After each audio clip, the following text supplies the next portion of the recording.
All right. Hello, hello. Welcome everybody. So we're gonna be watching the Ariane 6 launch. It's a pretty big day. It's a brand new rocket. ESA's been working on this for the better part of a decade now. They started researching it back in 2014, and there's been a lot of work that has gone into this rocket.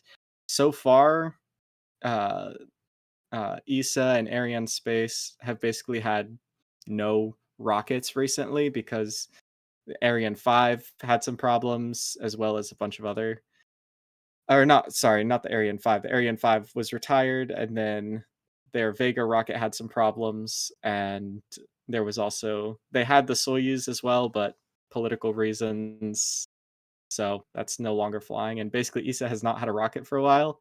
So it's pretty nice to see a new rocket from Europe coming online.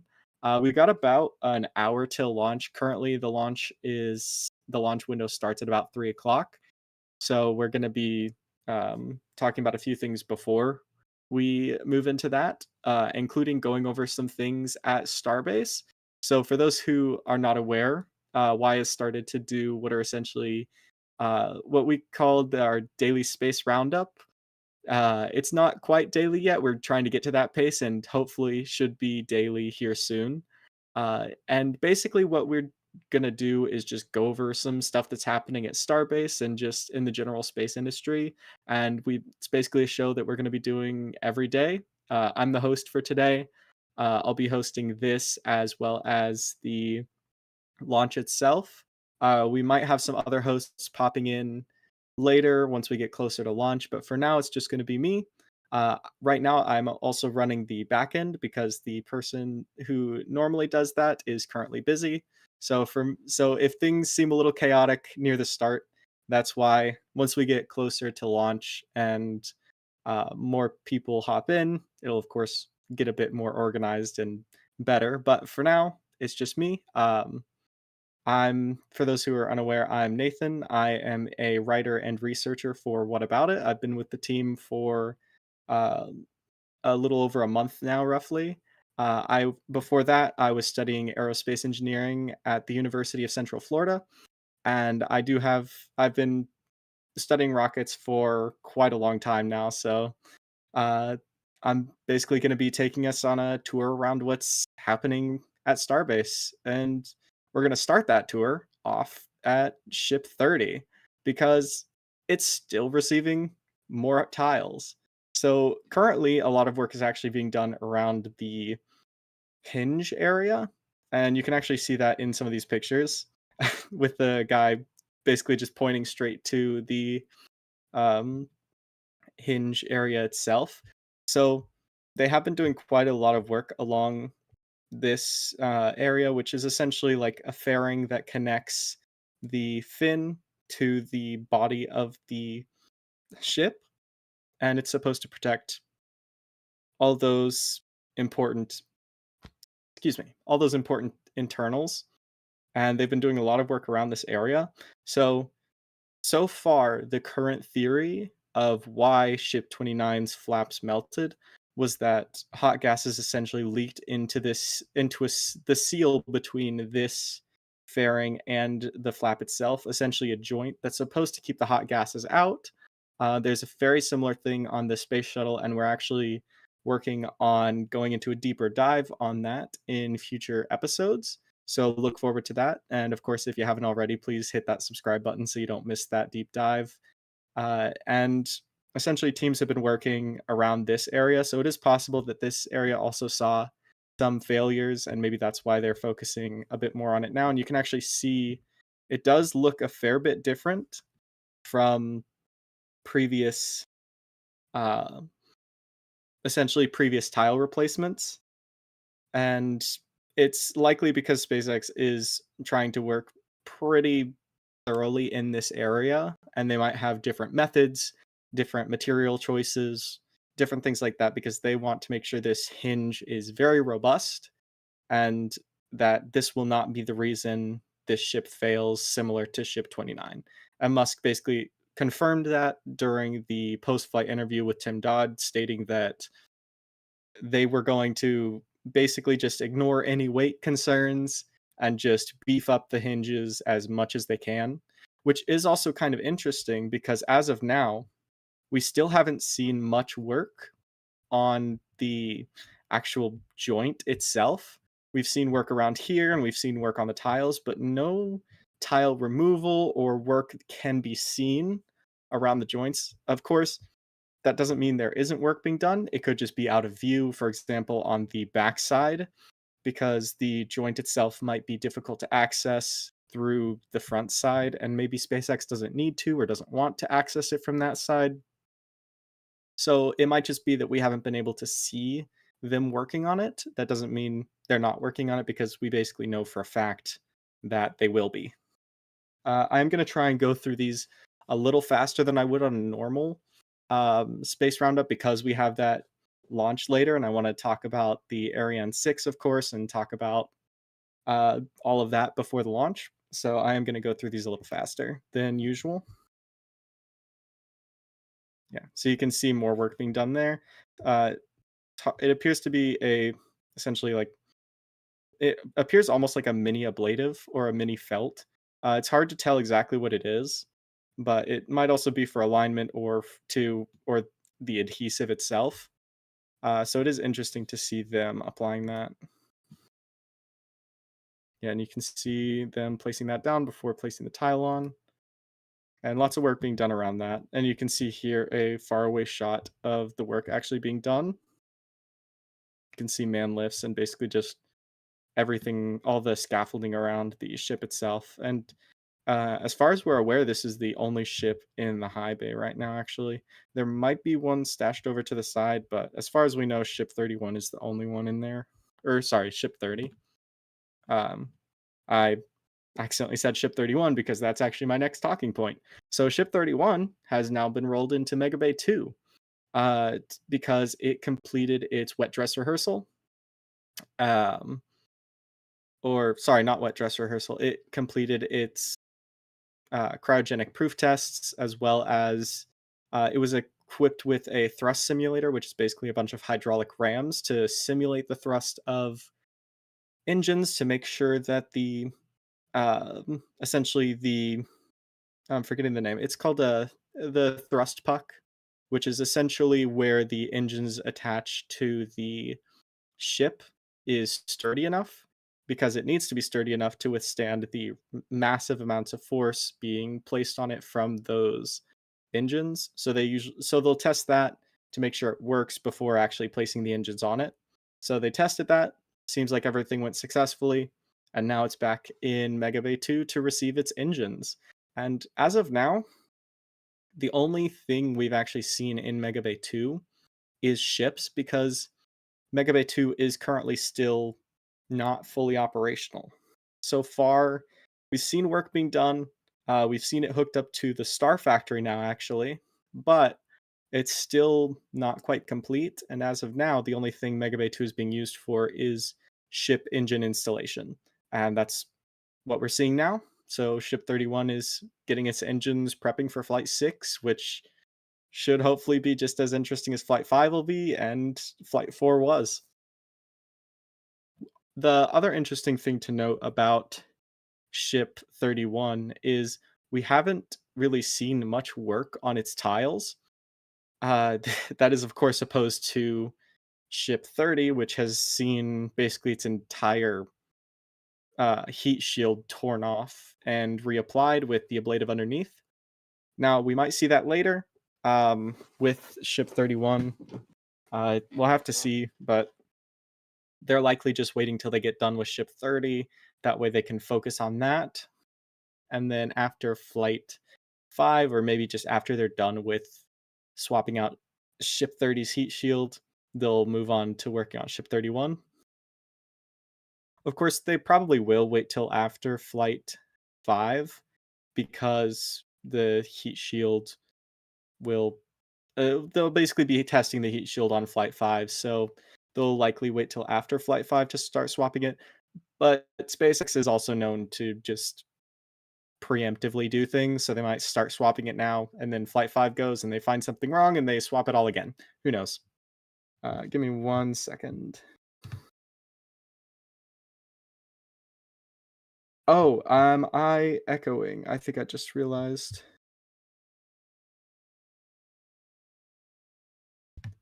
Ah, have I been echoing the whole time?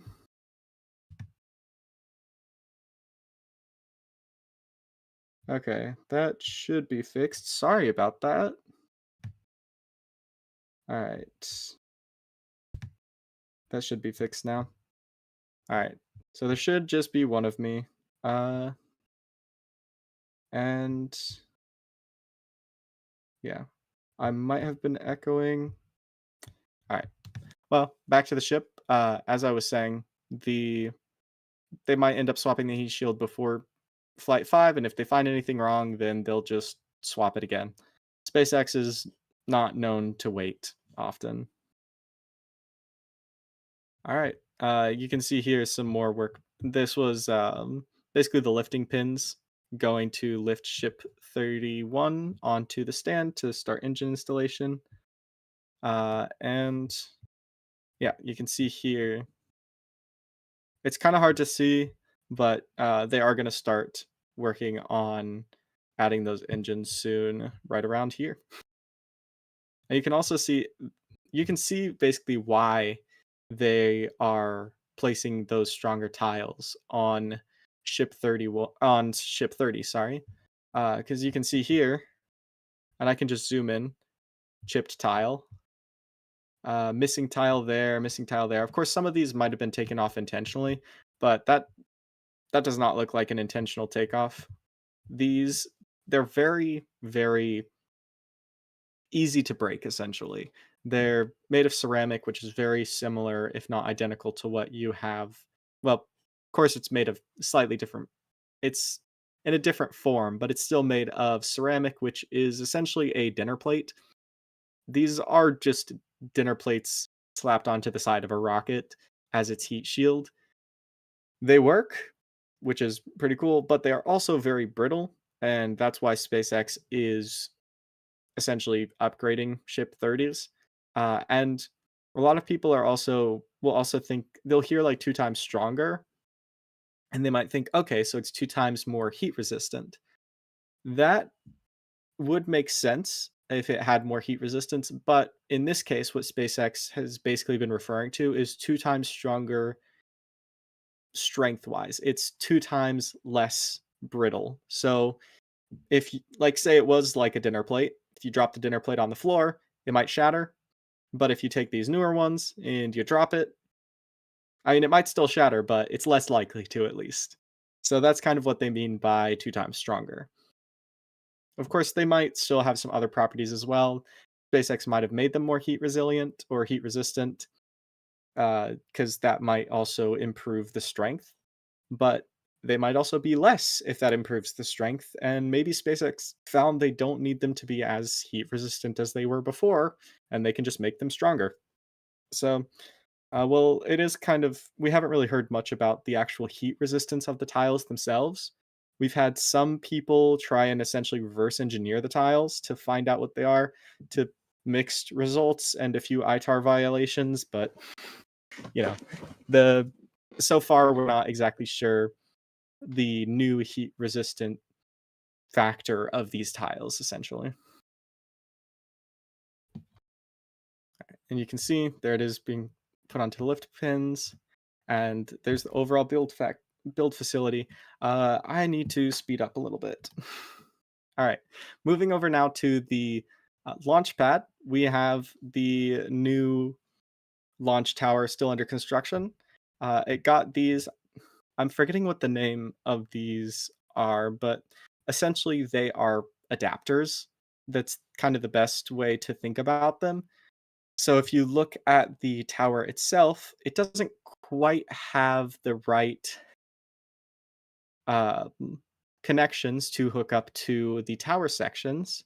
So these, with the hooks here and the bolts there, are essentially designed to hook up to the base of the tower, kind of like a Lego piece. So these essentially will slide in, and these are essentially identical to what is on the top of each tower section. So they'll basically just slide together like Lego pieces. And the tower base itself did not have that before. It basically just had stuff to hook up to these. And now that these have been put on, we should start seeing the tower section stack soon. You can see more work being done. That guy was on his phone. Maybe don't be on your phone on the job. But he was probably also working. So, the there's been a lot of work just around the new launch tower. And all right, so I wanted to get over to here because this is the new launch tower section. We saw that rolled over a few days ago, and SpaceX has not stacked it yet, but they have been prepping to stack it. You can see here they actually put the essentially lifting points. So these were bolted in and they'll be attached to the crane, which is currently under construction, or not currently under construction, which is basically completed construction for the first stack. So these will be hooked up and it'll be lifted on top. And you can actually see here what I was talking about. So if you recall back, actually, I could just go back to the previous image. So you see here how those pins go up. It's basically identical to what's on the top of every one of the tower sections, except, of course, the top one. So they can hook on to a taller section and then a taller section. And yeah, they're like fun little Lego pieces. And you can see here the piping work has basically been completely done on this section. We'll see that the same is essentially true for all of the sections up to the ship quick disconnect. Now, SpaceX pre-installed these because it's much harder to work on things when they're higher up. So SpaceX essentially just said, we'll put everything in now and stack it. And so this tower should fly up extremely fast. In fact, the FAA documents state that it should be done around mid-October, if I remember correctly off the top of my head. So very fast. And of course, when the tower is stacked, that doesn't mean all the internals are going to be done. So it might not be prepared for a launch by then, but it should at least be fully stacked by then at its a final height for the time. We'll see if SpaceX ends up changing the height because there have been some people thinking that it might. I'm of the I think they might go back and change the height later because Musk has stated a different height. And yeah, there's been a bunch of mystery around the height of the tower, but so far it appears that this tower will be roughly the same height as the previous tower, despite what Musk has stated. Um, so we'll see what ends up happening. But as of now, the tower sections and everything's state essential or not state. They basically show that it's going to be about the same height as the previous tower. You can see here more work being done on the base of that tower to prep for stacking. And over here, we have work being done on the ground support equipment. So this will actually go for um, both the previous tower and the new tower. So tower 1 and 2 will be hooked up to the same ground support equipment. And so work is being done, especially after they removed those vertical tanks, which so happy they're gone. They were an eyesore. And now we have a beautiful view of the towers. And yeah, I'm just happy to see those gone. And SpaceX is essentially replacing everything now and getting all the ground support equipment ready for whatever they're going to replace them with. You can see here more pipes being lifted into place and prepped essentially. So some of the work here is being done, of course, to replace the tank farm, but work is also being done to essentially hook the old tank farm or hook this orbital tank farm up to Tower 2. So they're prepping for that as well. So it's hard to tell exactly from the pictures which one this process is currently for, but this is likely just work on essentially getting those old tanks, like all the infrastructure for those old tanks out of the way and new infrastructure in. And you can see here, this is actually one of the essentially this is where one of the old tanks used to sit. They ripped that out, and this is essentially all that's left, just a small concrete base. And they've been working on getting rid of that so they can replace it. And that's basically all that remains of the old vertical tank farm. And over here, you can also see the ship quick disconnect. We're going to talk about this real quick because it does have a bit more work that needs to be done. So not too long ago, we saw them replace one of the cryogenic hoses. It was lifted off, placed down, and replaced. We thought that might be the case because we saw quite a bit of damaged insulation. You can actually see the other one also has quite a bit of damaged insulation, so we'll have to see if maybe they need to replace that one too. But we it, it's likely they would have replaced that one when they replaced the original one, or when they replaced the first one, because that one is a bit harder to access. So this one is likely good. It's just missing a bit of insulation. But the we also saw that the ship quick disconnect had been damaged in other ways. For example, the actuators had broken. They've broken on almost every flight so far. So it is interesting to see what SpaceX is going to do to fix it. And you could actually see here that the actuators aren't even hooked up right now. Right now, SpaceX essentially has chains just holding this thing together. So instead of actually hooking everything up, they're just tying everything down in the meantime. So there's still quite a bit of work that likely needs to be done on the ship quick disconnect before it's ready for a full stack or even a flight. It has quite a bit of work to be done, and we'll definitely be seeing a lot more crews climbing around up there and getting everything fixed. SpaceX will hopefully get everything fixed or get everything worked out soon on how to essentially keep this thing safe, because it has had to undergo some pretty significant repairs after almost every launch. We know that SpaceX is redesigning the launch mount, and as of now, the ship quick disconnect is also the only thing we have not seen for the tower. So it is possible that SpaceX has been taking all this data to see if they need to change the design for the ship quick disconnect, because it has taken a beating every time, and it has needed parts replaced or fixed after every launch. So getting it getting a better design is likely what SpaceX is going to end up doing, or at least improving this design. And that is also likely why we haven't seen that ship quick disconnect yet, because they're updating it. So once we see that, we'll know for sure if it's the same design or not. But it is likely going to be a different design, especially considering the fact that we haven't seen it, and we've even seen the catch arms, which are also a different design. So it is likely that either they're just keeping it safe somewhere, um, keeping it out of like the rain and stuff. But it is likely that they're just changing the design, and that's why we haven't seen it yet. And yeah, hopefully SpaceX finds a solution that doesn't require them to replace the entire thing every time, because that's not fun. You can see some more angles of that with the actuator basically just sitting on the ground being held up by chains. It does likely, because we did see them work on the actuator previously, so um, perhaps this one does still work and it just needed repairs. But as of now, it's just sitting off to the side, and we'll see what SpaceX ends up doing with the rest of this, but it will likely need some more repairs. And over here, you can also see the booster quick disconnect. There's a bunch of scaffolding all over the launch mount right now, probably just for some minor repair work. Because just I say minor repair work because just today, actually this morning, we saw the booster roll to the launch pad, and I'll actually pull that up now. So here we go.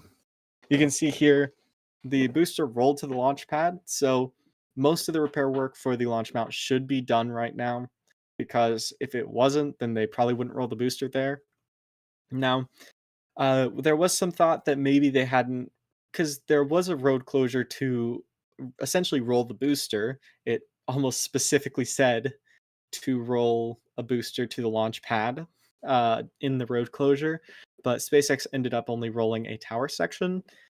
Um, we kind of thought that it might be from more work needing to be done on the launch mount, but since then we realized it was more likely due to the hurricane that was on its way.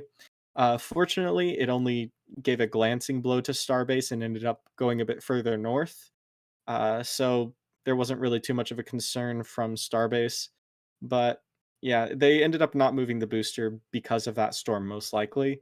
And now that the booster's at the pad, they're likely just fixing everything up just to make some final checks to make sure everything is good before stacking the booster on the launch mount for its static fire. Yay! Okay, let me see if I can pull up. Like I said, I'm the only one on the back end right now, so it might be a little bit uh weird. So let's see if I can pull up this camera. All right. There we go. That should be working.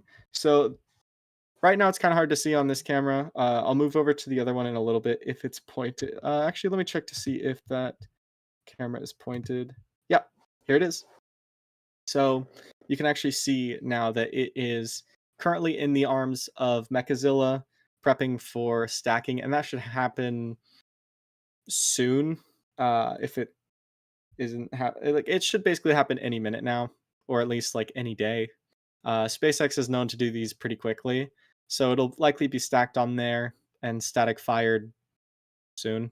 Um, Possibly even by next video, we'll be talking about by next video we'll definitely be talking about the stacking and possibly even the static fire. We'll see what SpaceX ends up doing because they're known to work on a very tight schedule. So who knows?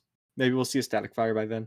And of course, if you're interested in keeping up with that in much more real time, be sure to subscribe to the channel and click that like button so you get more recommendations of our live streams and our daily space roundups, where we'll essentially go over this and go over the latest photos we have.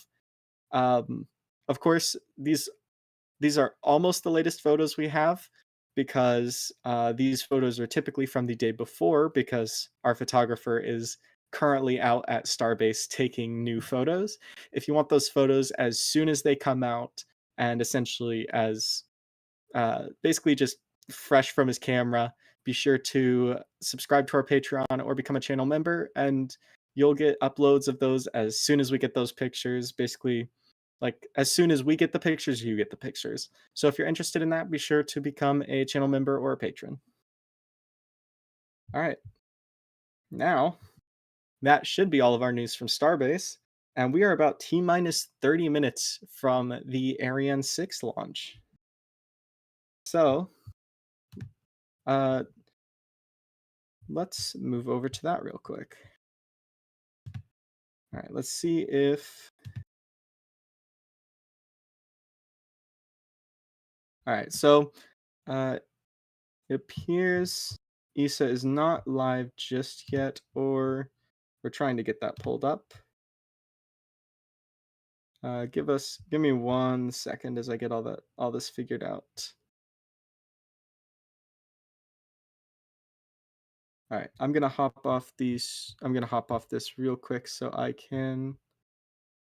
Yeah, you can see the timer on the screen as well currently. So we're about T minus 28 minutes from launch. So that is up to date. We are going to be transitioning over to the Ariane to talk about Ariane 6 now. We're getting some stuff figured out on the back end. So just give us 1 second while we get that stuff figured out. Excuse me. So I'm going to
pull myself.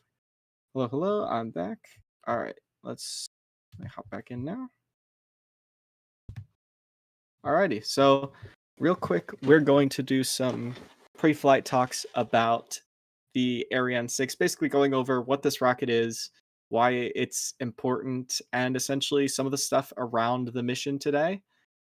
So this is the. Let me pull that up real quick, actually. There we go. So you should be able to see that now. So this is from our wonderful animator Rykllan. You can find them over on Twitter as well as see some of their animations in our videos as well.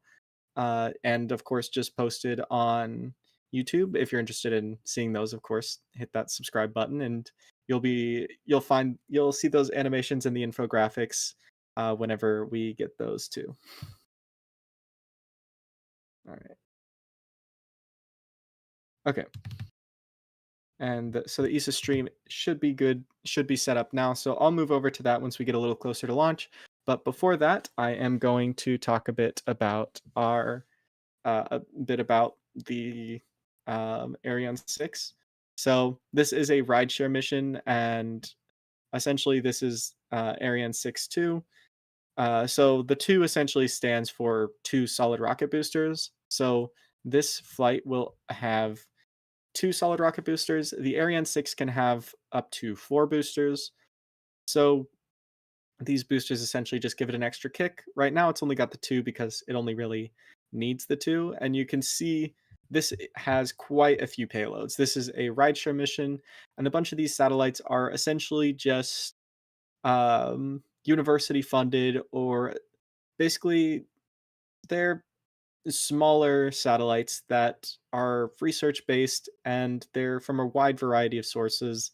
Because this is a demo flight, of course, there is a chance that not everything goes exactly as planned. So you don't really want to launch a super expensive satellite on your first launch. Of course, Ariane Space does have a pretty reliable track record. The Ariane 5 launched dozens of extremely expensive scientific payloads, uh, such as, of course, the James Webb Space Telescope, which was a multi-billion-dollar space telescope, and it did it flawlessly. So Ariane Space does have a very reliable track record, so hopefully everything does go well with this rocket, of course. But there is always that uncertainty factor with a first launch. So this will definitely be an interesting launch to watch today. It has, it's a 2-stage rocket with boosters. The first stage is powered by a Vulcan engine, not to be confused with the Vulcan rocket. This is a similar engine. It's a little bit different because it's updated, but it's very similar to what was used on the Ariane 5. And the second stage is powered by the Vinci engine, not the Da Vinci engine, which I may or may not have thought it was called for a little bit, but no, it is the Vinci engine. This is a it's a pretty decently sized upper stage engine. It's very efficient, and it's a pretty good fit for the rocket, and for yeah, it's basically just a really good fit for everything, and it's it's gonna be a great launch today. Um, I'm trying to see if uh, another one of our hosts wants to hop on, but it appears they're having some connection problems, so it might just be me hosting the launch for today. And yeah, so ESA has been working on this rocket for a while, roughly 10 years in development, and we've seen quite a few things happen. Of course, this is probably one of my favorite photos of the rocket. I, I'm I'm a sucker for night views because I just feel like it really brings things out. Uh, let me see.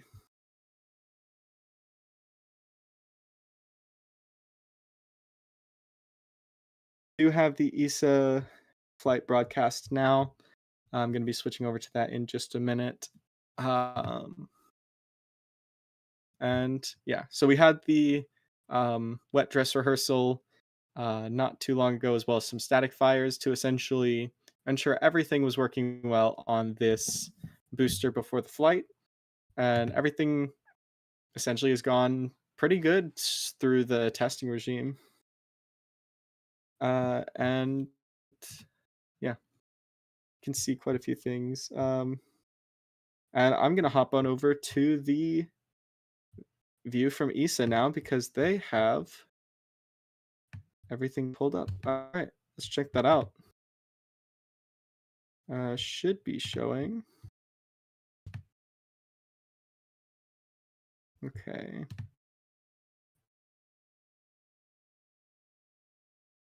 Uh, okay, it doesn't appear to be up just yet. Um, all right, so I'm gonna leave that up to see if we can get that connection working. Yeah. Once again, this is we've been having some technical difficulties on the team with one of our hosts not being having some internet connection problems out at Starbase, as well as me running the majority of the stuff on the back end. So I apologize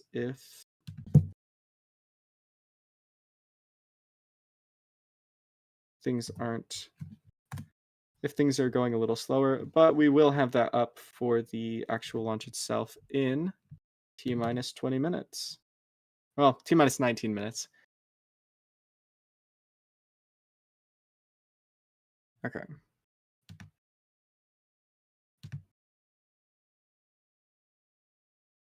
So give me 1 second. All right, I'm gonna pop back over to one of our Starbase views real quick in the meantime, where we can see basically boosters still waiting for stacking. And also, we can take another look at the Ariane 6. So this diagram is pretty cool because it essentially shows what I was talking about before. So it has the 2 booster variant and the 4 booster variant with the single engine first stage and the single engine upper stage. It's pretty interesting to see single engine rockets, in my opinion, especially because rockets like the Falcon 9 have become so prevalent. And even the Vulcan rocket now has 2 first stage engines, and many of the rockets on the market now have more than one engine for the first stage. So seeing a single engine rocket is pretty interesting, especially nowadays. And but it does only have the single engine, but it is a very powerful single engine. And of course, the thrust, it's not quite a powerful enough engine to lift 2 satellites off the ground. That's why it has the extra solid rocket boosters for that extra kick off the ground, because solid rocket boosters might not be the most efficient, but they are very powerful and they can provide quite a kick. If you've ever launched a model rocket, you've essentially seen that in action. You They pack quite a bit of power into a very small space, and watching one of those go up off the launch pad for a model rocket is pretty crazy to see because it'll just fly up extremely fast, and it's very easy to see uh, the just sheer difference in speed that a solid rocket boost, or the sheer difference in thrust that a solid rocket booster can provide versus just a liquid engine. But of course, you do trade that for efficiency. They're not very efficient, but oftentimes that's not needed, especially for the first stage where you can just slap more of them on there and it'll help it get it off the ground faster to lift heavier payloads. All right. So we are still trying to get that stream pulled up because ESA does have a pretty good view of the rocket itself.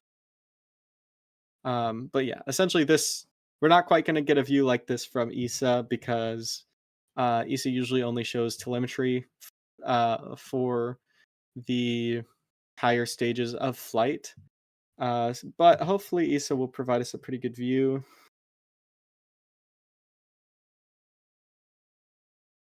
Um,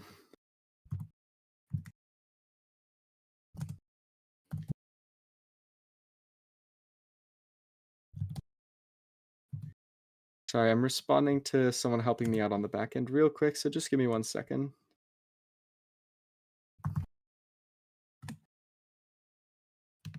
All right. So yeah, unfortunately, ESA probably won't provide us with a view quite like this. Um, Although to be fair, no rocket has really provided us with a view like this, because getting a view like this would require you to essentially launch something off the rocket itself. Although, and I guess you can get a view like this if you have side boosters that detach. So maybe if ESA the has some cameras on those solid rocket boosters, we'll get to see a view similar to this, which would be awesome. And yeah, you can see another thing that's interesting to mention about the Ariane 6 is this double payload design, essentially. So this is one of the defining features. Oh, sorry.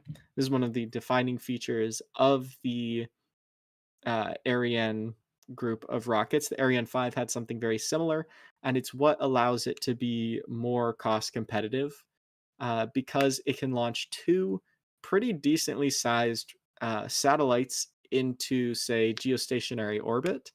And oftentimes, satellites going into that orbit are pretty expensive to launch. And being able to launch both of them into dedicated orbits on a single vehicle is very cost effective. And it's much more competitive versus, say, launching two vehicles to geostationary orbit separately. And there are very few, if any, other rockets that have a capability similar to this. Unfortunately for ESA, that isn't really too much of a market case because there is still a market case for it, but it is shrinking and it's not quite as big as it used to be, especially compared to some of the other things that are being explored in space now, such as mega constellations. But in ESA's case, they did get lucky because let me pull this up real quick. Oh yeah, you can also go to our website if you want some more information about the Ariane 6. You can see we've got some wonderful models of the rockets themselves if you're interested in that. And you can see pretty clearly the actually ignore that time, it's a little off. So you can see the quite a bit more information on the website. It's on our website, whataboutit.space.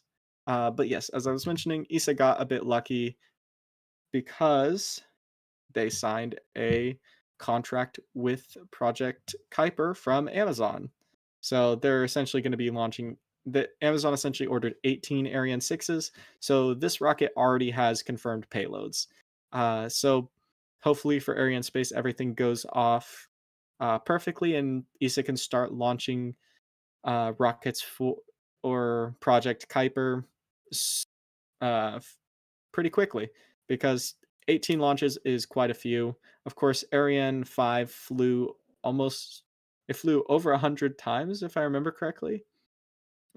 Flew quite a bit and it was a very successful rocket and hopefully Ariane 6 can live up to its predecessor. All right, so we should now have the ESA stream, so let me hop on over to that.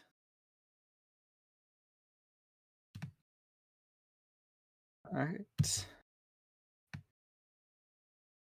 There we go. All right. Yay! Technical difficulties averted. All right. So, right now we don't have the commentary up. Uh I will probably unmute that in a bit, especially once we get closer to launch so we can start to hear those callouts and stuff. Um I've this a bit of information that ESA will typically go over, but it's typically things that are usually already known. So for example, or I guess yeah, then we'll unmute them occasionally to listen into what's happening. But if you're curious about the payloads for this flight, once again, it's basically just a bunch of smaller payloads from universities and students, and essentially pretty small research projects that aren't too expensive. So if something did end up happening with the rocket, it's not going to cost billions of dollars, but it's still pretty interesting to see all these payloads on it. And it's a pretty large ride share. I'm trying to remember the exact number, but it's over a dozen. I remember that. Over a dozen vehicles on this one launch. All right, so I'm going to unmute that so we can listen in. All right. I cannot actually hear it on my end, so hopefully y'all can hear it on yours. I might need to pull it up elsewhere. Hmm.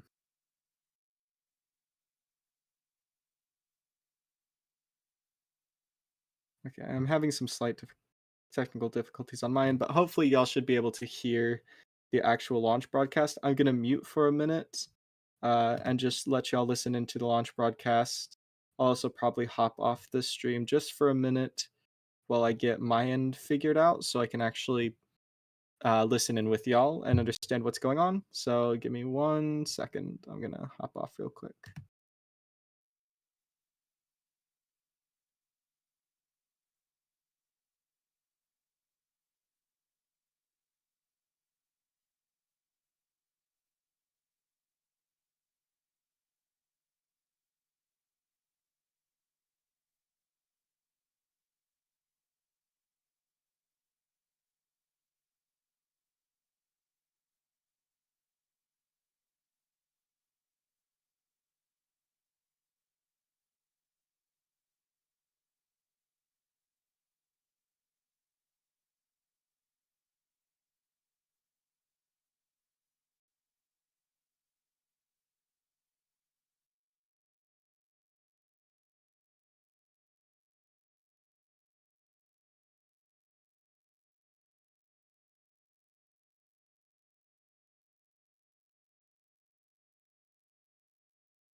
Okay, I should be back now.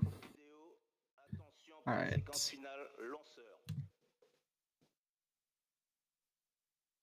All right, so they're basically just filling up the rocket.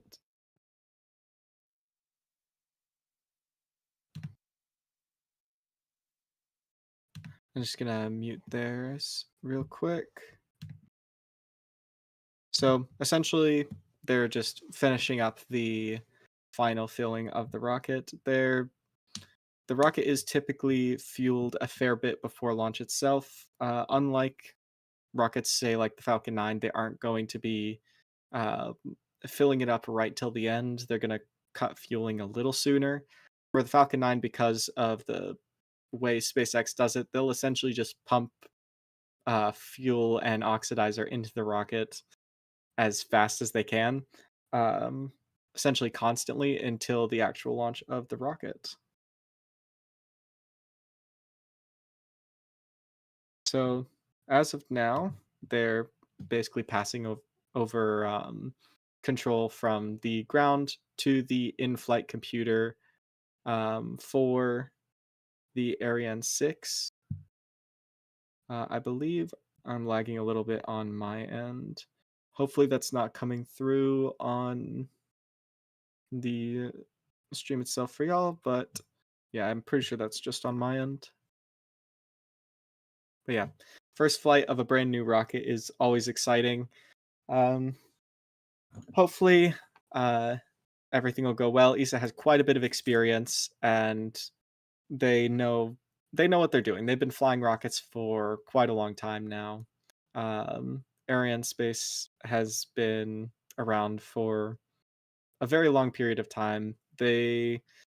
Started they were one of the first private companies. Actually, I believe they're considered the first private company in space. Of course, some people argue that they're not fully private because of how much funding they receive from the European government. But SpaceX does technically also receive funding from the government just in the form of contracts. But there's arguments to be made for both sides. In ESA's or in Ariane Space's case, they basically just receive money directly from the government as opposed to for contracts. But yeah, we're about T minus 2 minutes from launch, so I'm going to unmute the audio on their side so we can listen in.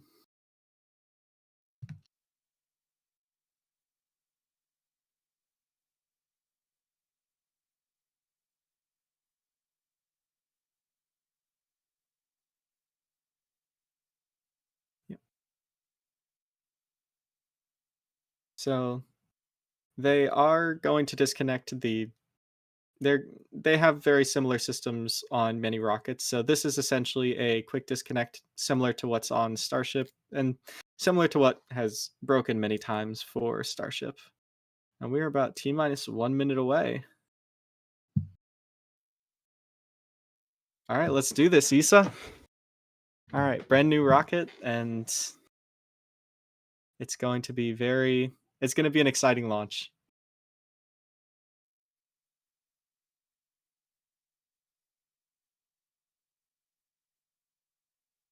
All right, T minus 1 minute. Our time is probably going to be a little off, but it should be within roughly 10 seconds. All right. All right. So everything is being controlled by the rocket itself. If if there's an abort or something, then it'll be called by the rocket itself. They'll light the engines, hold it on the pad for a little bit. If there's anything wrong, they won't launch. We've seen that happen a few times with other rockets, but hopefully everything goes perfectly. All right, I believe our counter is roughly 30 seconds off, so I'll try and take that counter off if I can actually. No, it should be fine.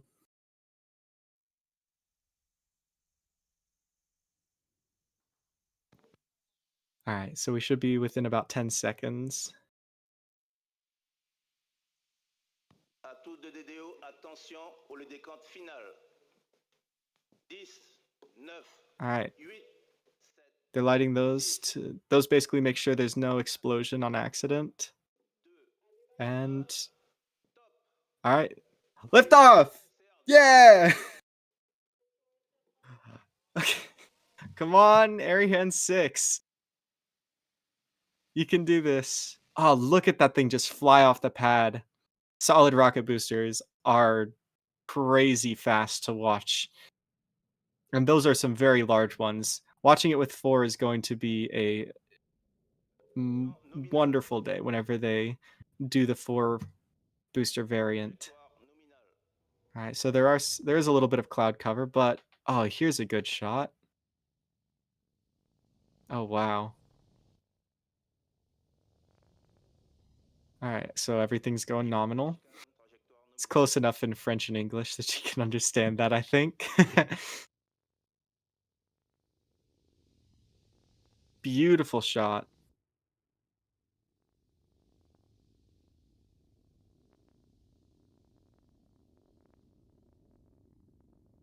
Oh, that is a beautiful shot. The you don't understand just how bright solid rocket boosters are until you see them in person. They are but you can kind of tell that center engine is burning and it is very hot, but the exposure on the camera can only pick up those solid rocket boosters. They are very strong, very bright, but you sacrifice efficiency, but that center engine makes up for it. It is very efficient. Wow. 10 years in the making. Everything's going perfect. We're coming up on booster separation not too long from now. Beautiful shot.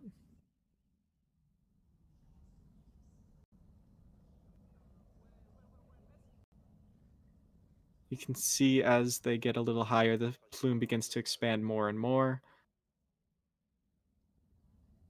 Everything's going nominally. Ah, that is a beautiful flame. All right, so the boosters should be detaching right now. Perfect. Good job, Issa. There goes the booster. So first stage is taking over fully. Okay, seems like the onboard camera's a little behind, probably by about maybe 10 seconds or so. But I mean, we already know the booster's detached well, but oh, now we're getting to see it again. Beautiful. You can see a small puff from uh essentially the they have separation motors to also detach those boosters from the side to make sure they don't accidentally re-impact the center core. So that's what that small flash of flames on the side was. So that's perfect.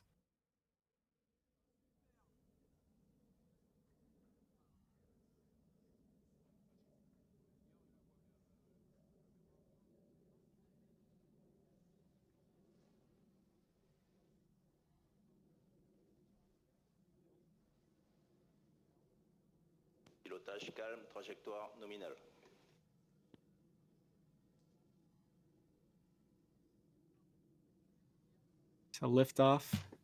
So if you're joining us now, we are watching the first flight of the Ariane 6. We've gotten through the booster burn, and right now the first stage is burning uh, perfectly. This is the first flight of the Ariane 6, and everything's going perfectly. It's hard to tell exactly what's going on Issa's cameras. They do have an animation, and they have all right, fairing deployment. Yay. And you can see the altitude. Thank you, Issa, for providing this information. So they are currently above the Kármán line, 100 kilometers. They are in space. Yeah.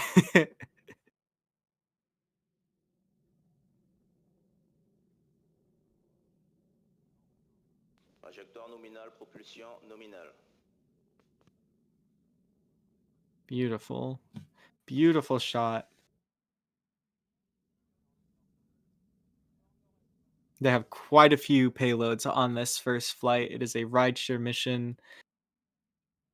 They're smaller, but just they're very interesting scientific payloads. nominale, il reste moins de 3 minutes de propulsion du Vulcain.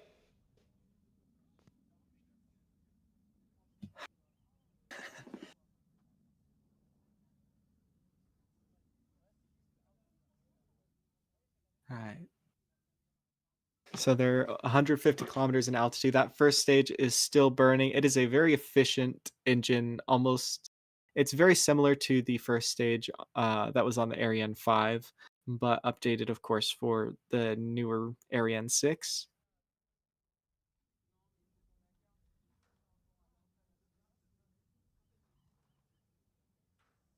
Propulsion nominale, trajectoire conforme à l'attendu.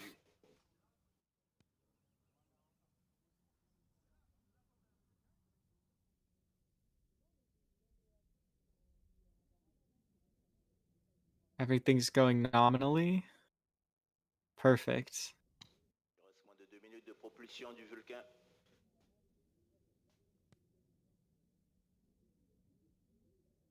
Yeah. So they've explained a little bit about the new designs for the engine itself.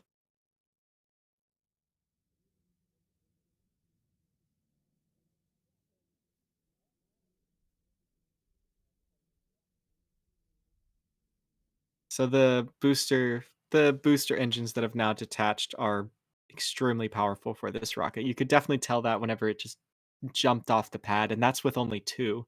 Of course, the payload for this is very small, just a few small rideshare satellites. So of course that would make sense.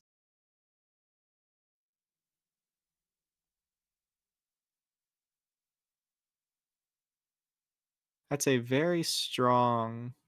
It's still very vertical. The gravity turn for this um, is pretty interesting to see because normally for a rocket, you'll start to see it essentially point more towards in its. You'll essentially start to see it go more horizontally, especially for those stronger engines. But for this rocket, it's a very efficient engine, but it's not exactly the strongest, especially compared to, say, the Falcon 9's first stage, which has nine extremely strong first stage engines, which aren't quite the most efficient.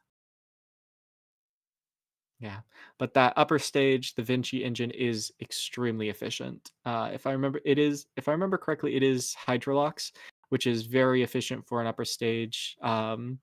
It's essentially the most efficient engine you can have, which is hydrogen and oxygen. So Miko should. Extinction All du right, moteur that Vulcain. should be Miko.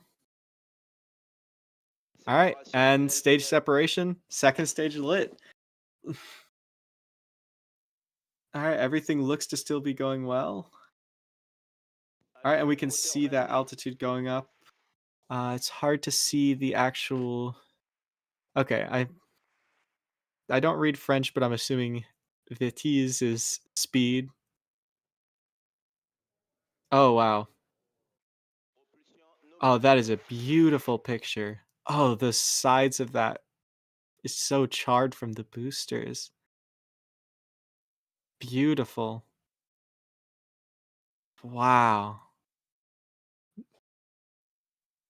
Nominal trajectory is basically what they said. So everything, and you can see that nozzles start to glow as it heats up. That's expected. All right. Beautiful. Wow.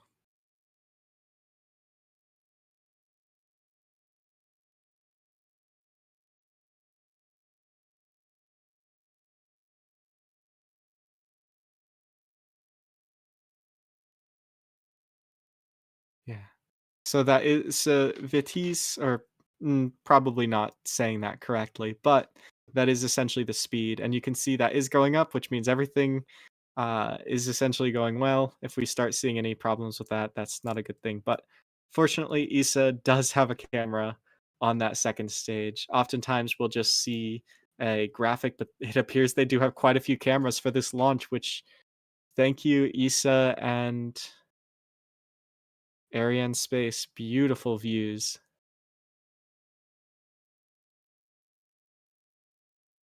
Beautiful views. Wow. They're coming up on 4 kilometers a second.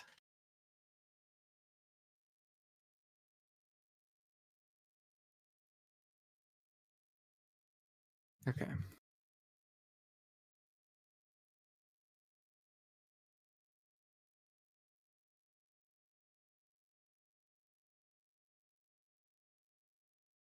Yeah.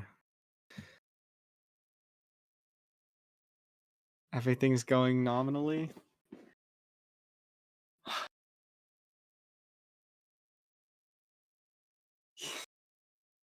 Beautiful. Good job, Europe. This is the first flight Europe has done since. All right. Sounds like they're just going to be playing stuff. I'm going to mute them. All right. All right. So I've got that background muted now, just so we can enjoy the view and essentially watch as that upper stage is burning.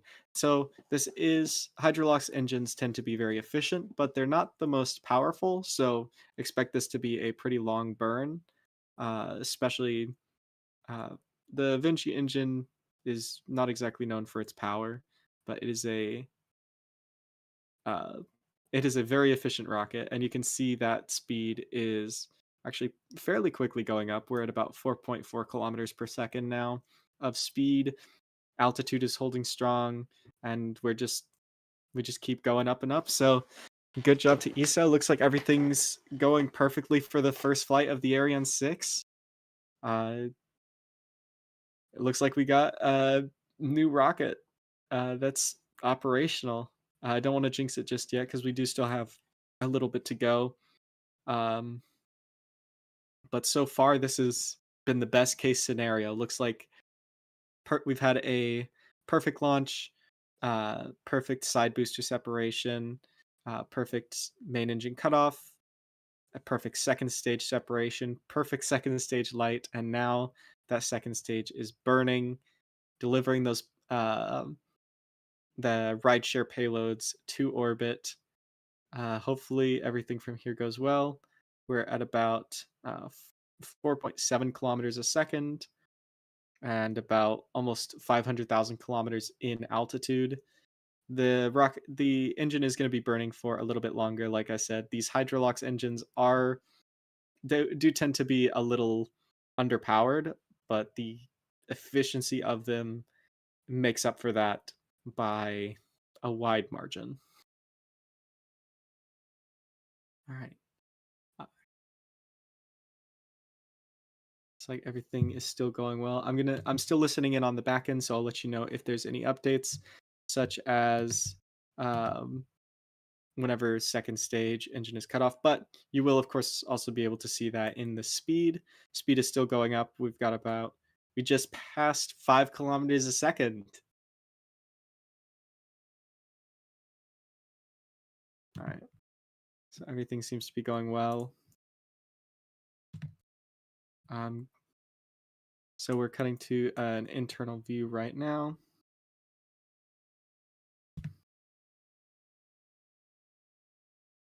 So this is on the. So this is basically just everybody making sure all the trajectories look good. So speed is still going up. Seems everything is still going nominally with the second stage. All right, so they have cut over to an infographic, or not an infographic, to an animation now. But we can see, typically these animations are based basically specifically on the data themselves. So if we see anything go wrong with the animation, we'll know. And you can see over there, they do still have views of the inside. It does seem to be rolling a little bit, but that shouldn't be a problem. If it is, ESA will probably take care of it. The roll doesn't tend to be too big a problem considering rockets are cylindrical. Can be a problem if you have a heat shield, but this thing doesn't plan on re-entering safely, or doesn't plan on re-entering in one piece. So it's not too big a deal if it spins a little bit. And some things do actually also spin on purpose because spin does help to stabilize a few things.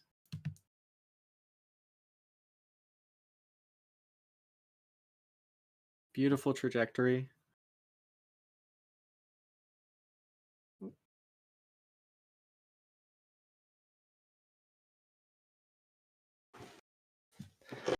Sorry about that. So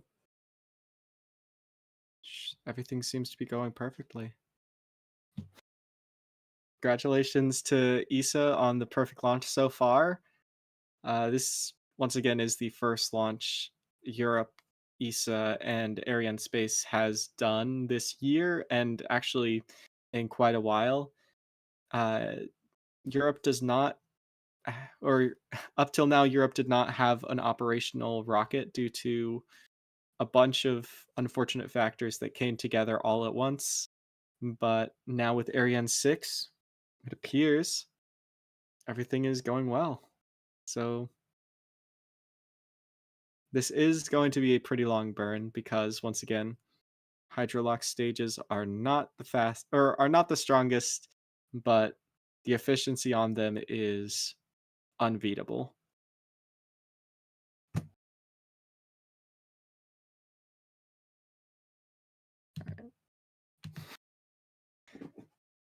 Wow. So we are up to coming up on 7 kilometers a second now. The I'm gonna hop my camera off real quick so y'all can see the intended trajectory.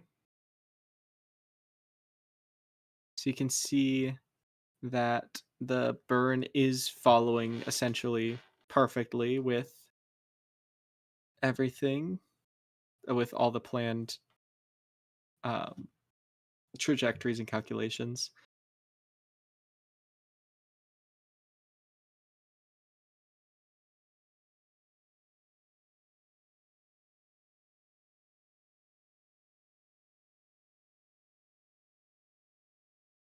Beautiful launch from ESA. Congratulations to everybody who has worked on this rocket. The second stage is still burning. We should have it should still be burning for a little bit longer. It is a once again very underpowered engine, especially when you're used to engines similar to the Falcon 9's upper stage, which are very overpowered for their weight. And once again, a beautiful view from the upper stage itself as it's burning. Oh, excuse me.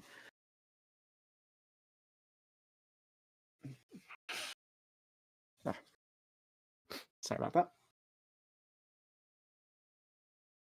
Wow. It's always a good day when a new rocket enters the market, and it appears the Ariane 6 is on its way to do so. So, as of now, the Ariane 6 does have a few payloads set to launch. As mentioned before, Project Kuiper, it has multiple rides on this. Europe has also stated, oh, and it sounds like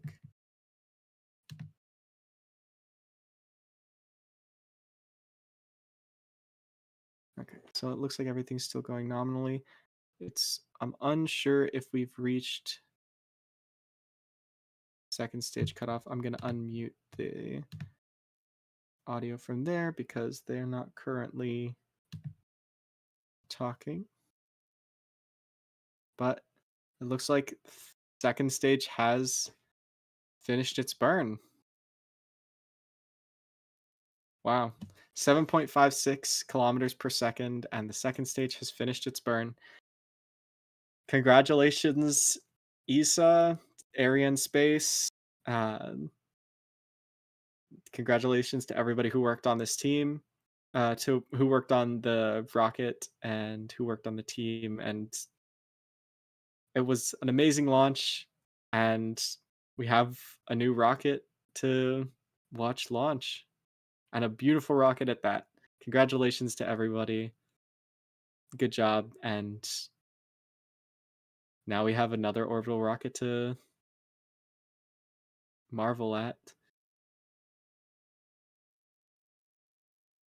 Wow.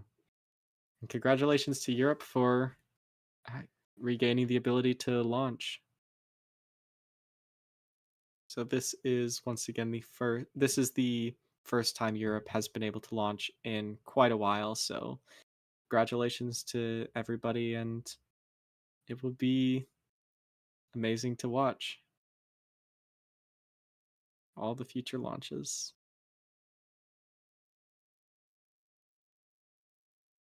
So payload deployment should be happening pretty soon. These are um, smaller payloads just from universities. So they didn't want to risk any larger, more expensive satellites. So most of these are on the cheaper end. Uh, by cheaper, I mean they probably still cost about the price of a brand new car, but in terms of spaceflight, that's pennies. Uh, I've actually worked on my own CubeSat for my university at one point. Uh, Typically, ones around that size cost, depending on what payloads you put on them, between $10 and $100,000, which once again, pennies in space flight. I mean, the Ariane 6 itself is set to cost around $160 if I remember correctly off the top of my head. So, yeah, pennies.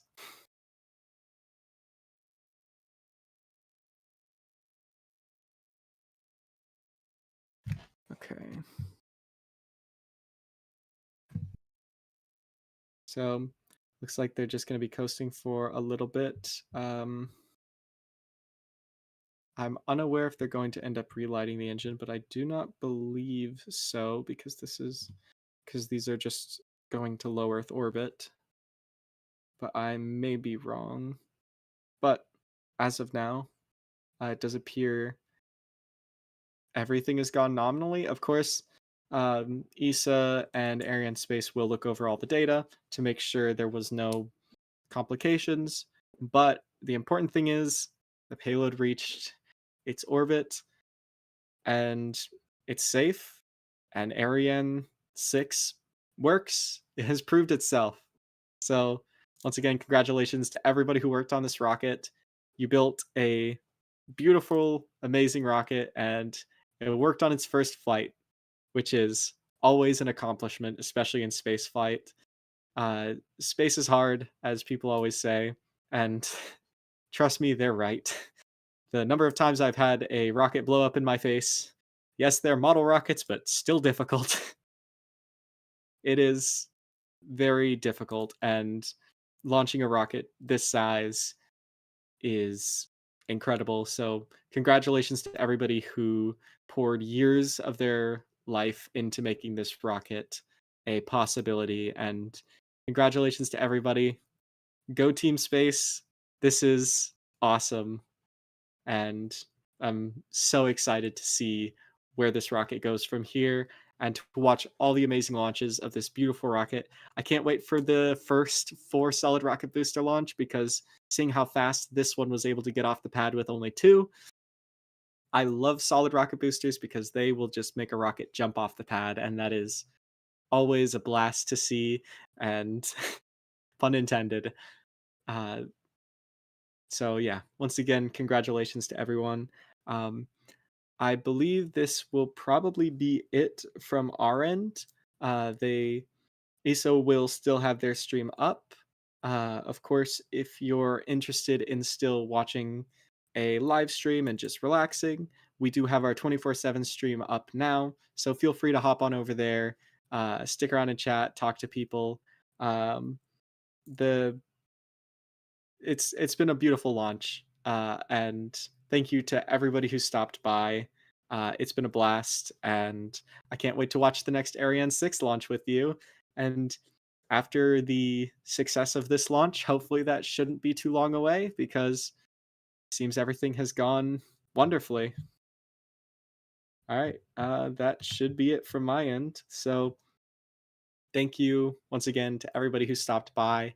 I hope y'all have an amazing rest of your day, afternoon, evening, night, morning, whatever time it is for you. I hope you have a good time. And that's going to be it from us. Once again, thank you for stopping by. Alrighty. Bye.